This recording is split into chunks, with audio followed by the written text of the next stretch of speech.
తమ్ముడు సినిమాతో నితిన్ అన్న ఈసారైనా సాలిడ్ హిట్ కొడతాడు అనుకున్నాం. కానీ మరోసారి ఈ మూవీతో తీవ్ర నిరాశపరిచాడు. ఏ దశలోనూ తమ్ముడు సినిమా ఆకట్టుకోలేదు.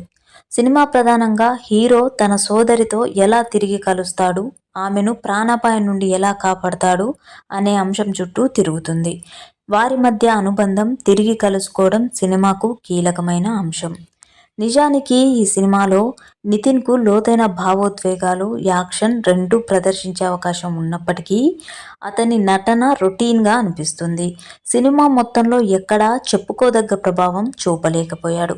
ఇక సప్తమి గౌడ పాత్ర కథలో అంతగా ఇమడలేదు. వర్ష బొల్లమ్మ ఉందంటే ఉంది అంతే. శ్రీకాంత్ అయ్యంగార్, హరితేజ ఏవో చేశారంటే చేశారు. అంతా ఓ నిర్లిప్తత కనిపిస్తుంది సినిమాలో. ప్రధానంగా ప్రచారం చేయబడిన లయ పాత్రకైనా ప్రాధాన్యం ఉందా అంటే అదీ లేదు.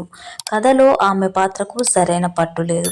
అసలు గుర్తుంచుకునే సీన్స్ లేనే లేవు. ఇక నటించడానికి ఏముంటుంది?